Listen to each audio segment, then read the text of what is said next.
Most of us feel a little awkward while answering this question. What are your salary expectations? Because nobody made us comfortable with money talks, either at school or at home. So we shy away when this question stares right at our face. And some of us even consider it rude to bring up money. But is important. And the way you answer this question decides whether you will get a good salary or not get a job offer at all. Which is why in this video we're going to see what does the interviewer want to know about you by asking this question. 3-step process of answering it no matter what job you're applying to. And towards the end I'll give you a bonus tip so that the salary discussion doesn't make you feel too awkward. Let's begin.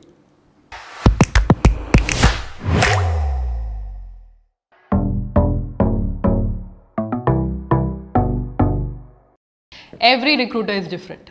So when they ask you what are your salary expectations, some want to know if you're confident of your skills, your experience. So you cannot put your salary down too low. And number 2, every company has a budget and they want to know if they can afford you. So you cannot quote something too high.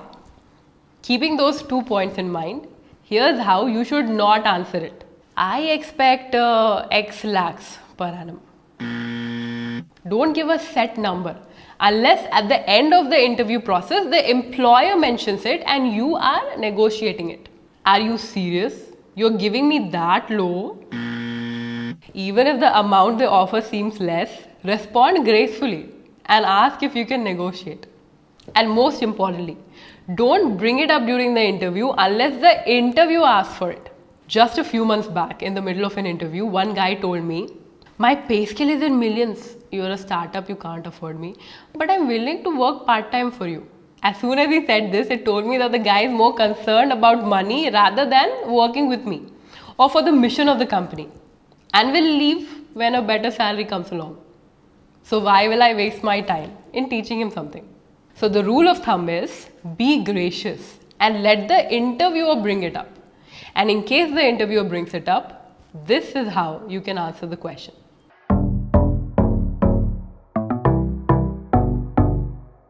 It's a really simple question to answer as long as you do your research. And for that, here are the 3 steps you must follow.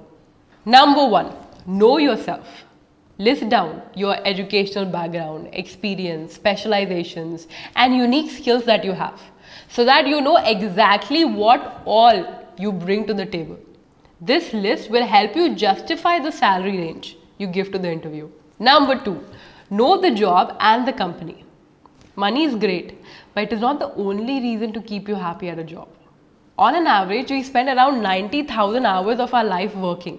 And along with money, things about a job that matter are learning opportunities, team that you get to work with, taking up new responsibilities, gaining experience, better benefits, and most importantly, the company's vision that drives you every day.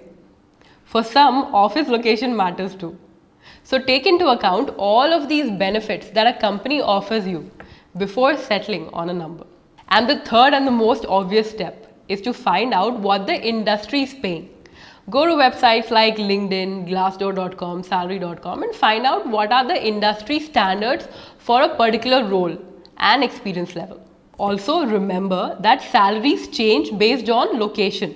So a job in Jaipur might pay 30,000 per month, but the same role in Mumbai might pay 50,000 per month because the cost of living varies in cities.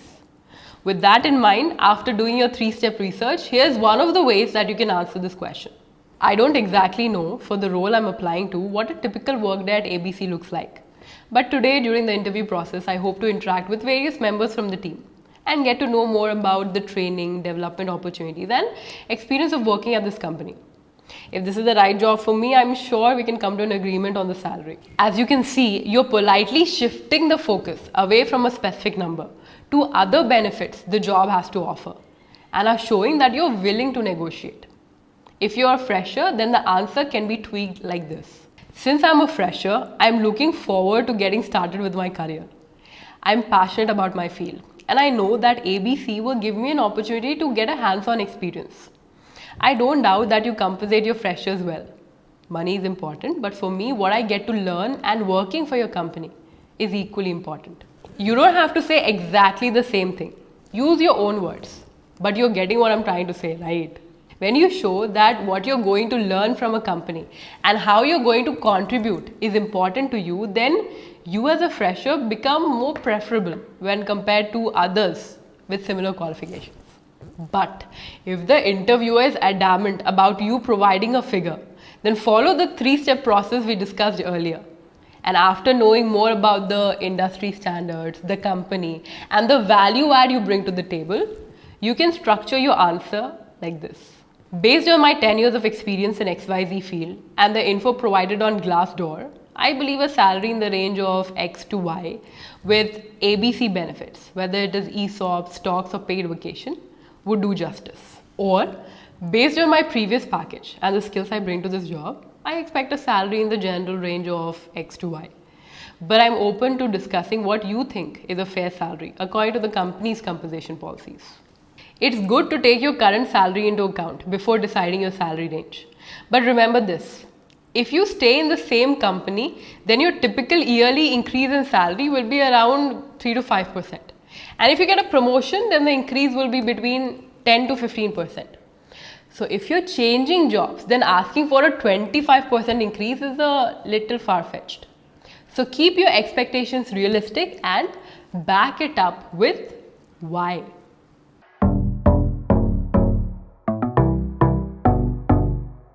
No matter how much the talk makes you feel awkward, accept that money is important for our survival.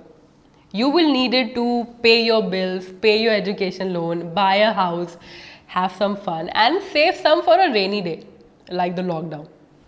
But the big question is this, why should the interviewer care? You might have a 30 lakh education loan to pay off, but why should a stranger you have just met today care about it?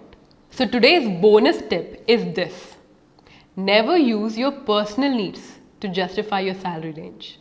Keep it professional. Instead of talking about your financial needs, justify the salary range with what skills you have, what experience you bring to the table, and how will you help the company once they hire you. That is the only way to make the money talk not awkward. On that note, I'll see you in the next video.